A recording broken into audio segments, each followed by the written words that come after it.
punto adicional. Ayer en un conocido programa de televisión, la conductora aseguró que en el programa de Lourdes Flores Nano también estaba la integración de los hospitales de la solidaridad con el Ministerio de Salud. Vamos a trasladarnos de inmediato, tenemos información en vivo desde Nueva York, donde se da el debate general de las Naciones Unidas, palabras del presidente de la República. Adelante. Del 65º periodo de sesiones de esta Asamblea General. El Perú apoyará de manera constructiva sus iniciativas porque estamos seguros que su experiencia nos ayudará a conseguir los resultados esperados en este periodo. Señor Presidente, la primera década de este siglo ya ha sido marcada por el sangriento atentado del 11 de septiembre de 2001 y también por la mayor crisis económica de los últimos 80 años. Esto nos demuestra que tenemos frente a nosotros enormes desafíos sin fronteras que exigen la respuesta concertada y solidaria de toda la comunidad internacional. Por eso aquí, en el foro más importante del planeta, el Perú reafirma su voluntad de cooperar con las Naciones Unidas y con los demás estados para hacer frente a los retos del cambio climático, el terrorismo, la pobreza extrema, la crisis económica, el narcotráfico, el armamentismo y la xenofobia que renace en el planeta. Pero para América Latina, esta primera década del siglo XXI ha planteado, además, escoger entre dos modelos diferentes de desarrollo económico y social. El primer modelo es la democracia social ejercida a través de las instituciones. Es la democracia que reconoce la política de mercado y convoca la inversión mundial con reglas claras, pero también tiene políticas públicas de infraestructura productiva. La democracia que no se limita a esperar el goteo hacia los más humildes, pero tampoco cae en el facilismo de subsidiar todo o aumentar los salarios públicos. La democracia abierta al mundo, que reconoce la inmensa fuerza de la cibernética y de las comunicaciones, y por eso acepta una política global de mercado y se propone crecer hacia afuera a través de tratados de libre comercio, negociados con justicia y que preserven los derechos de los trabajadores y del medio ambiente. Pero también una democracia de la educación que enseña a los pueblos que el camino del desarrollo es el camino del esfuerzo y del mérito grupal e individual. Frente a este modelo de democracia social, se propuso también en América, al comenzar este siglo, otro camino. Un modelo de propiedad estatal alentado por países con grandes riquezas naturales que confían su desarrollo a administrar esas riquezas y rechazan la inversión mundial. Un modelo que pretende la dirección política de la economía y que rechaza la realidad global, que propone crecer hacia el mercado del comercio, impulsar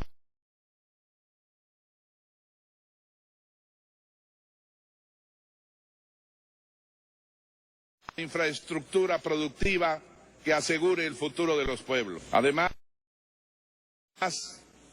en vez de afirmar las instituciones de la democracia, este otro camino afirma la voluntad política y el discurso personalista de los gobernantes que culmina siempre en una espiral agresiva, destruyendo la libertad de prensa, la libertad de opinión y llevando los pueblos al camino del armamentismo.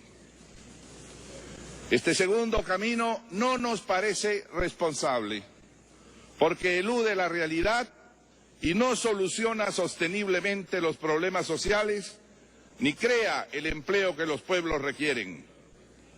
Porque no hay disminución de la pobreza ni empleo verdadero sin tecnología moderna ni comercio mundial.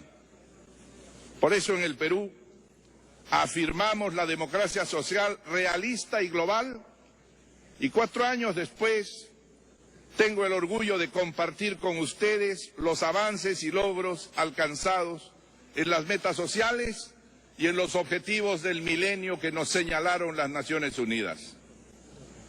Puedo afirmar que hoy el Perú es un país más estable, más independiente y más igualitario que años atrás, y que todo eso nos da capacidad de contribuir a la defensa de la libertad y la democracia en el mundo y de jugar un mayor rol a favor de la paz y la estabilidad regional y mundial. El Perú, señor presidente, es uno de los países prueba del desarrollo realista y global, del desarrollo democrático y moderno que adhiere a una política global de mercado con desarrollo sostenido, pero con políticas sociales que garantizan progresivamente la estabilidad y equidad entre sus ciudadanos. En los últimos 5 años hemos logrado un crecimiento anual de 6.5%, y aún en el año de la gran crisis hemos mantenido el crecimiento económico del empleo y la reducción de la pobreza.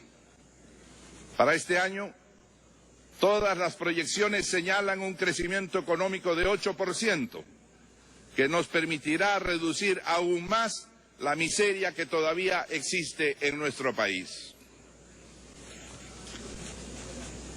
Hemos dado, señor presidente, prioridad al gasto público en las obras de infraestructura, salud, educación, agua y saneamiento, electrificación de miles de pueblos y carreteras, de acuerdo a los objetivos señalados por esta Asamblea como retos del milenio.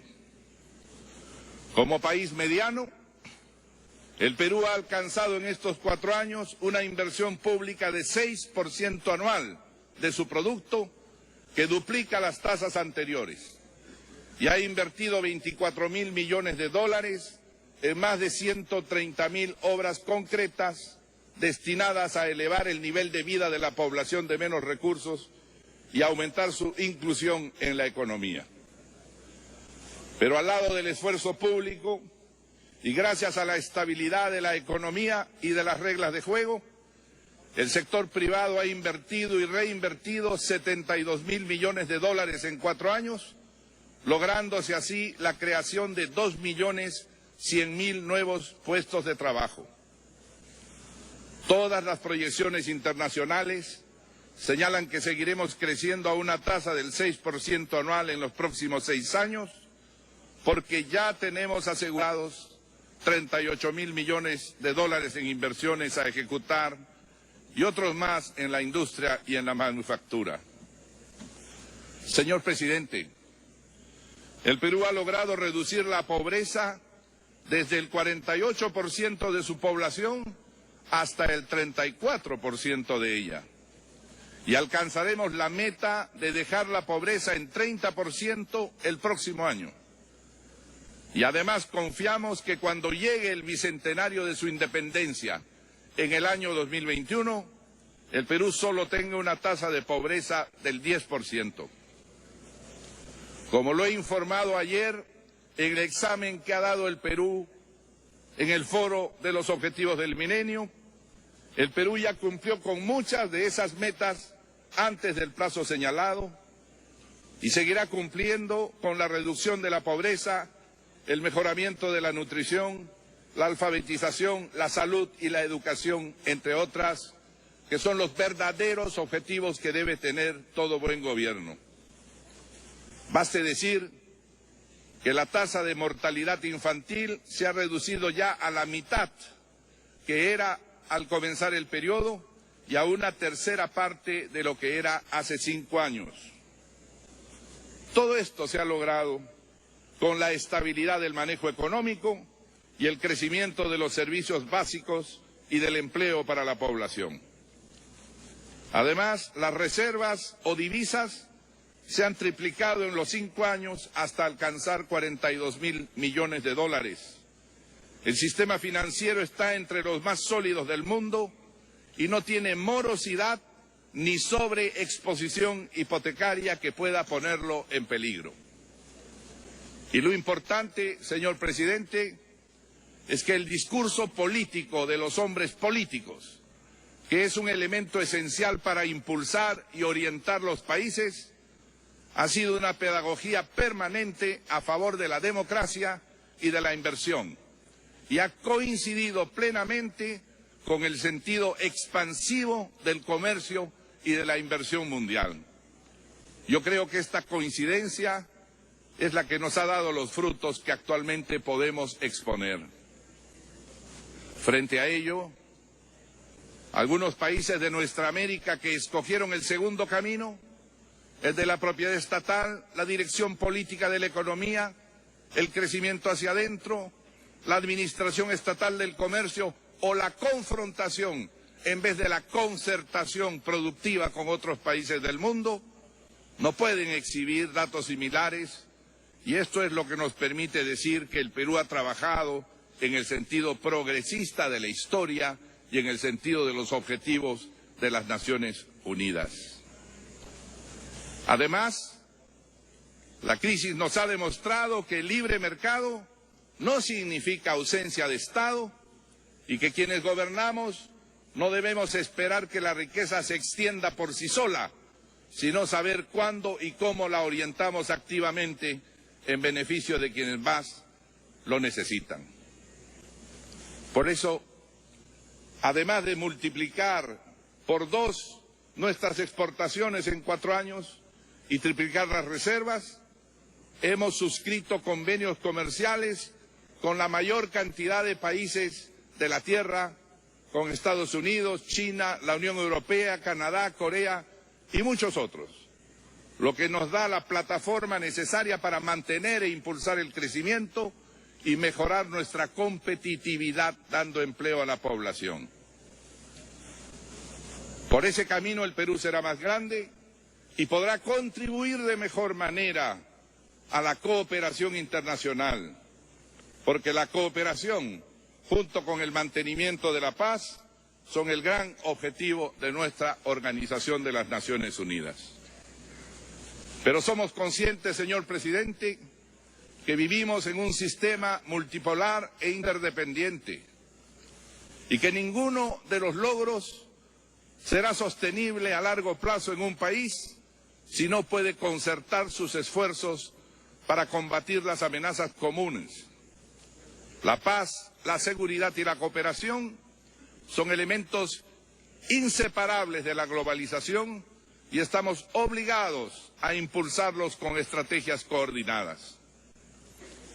Señor presidente, hace 25 años me presenté por primera vez en este foro y veo que 20 años después de terminada la Guerra Fría, todavía no hemos construido la estabilidad de un nuevo multilateralismo basado en la efectividad del derecho internacional.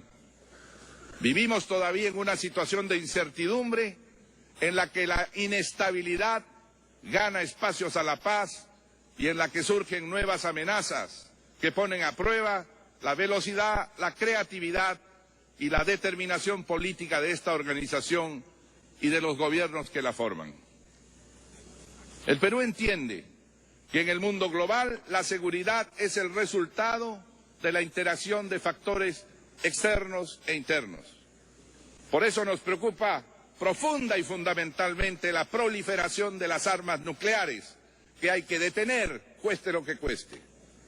Pero también la cuestión de las armas convencionales, pues en la práctica son estas armas convencionales las que producen la muerte y la destrucción que se sufre en diferentes partes del mundo. Además, las armas y su comercio limitan el desarrollo social y al mantener la pobreza y la desigualdad retroalimentan el peligro de la inestabilidad. Por eso hemos propuesto a todas las naciones de Sudamérica la adopción de un protocolo de paz, seguridad y cooperación para la paz permanente, así como para la reducción de los gastos en compra de armamentos.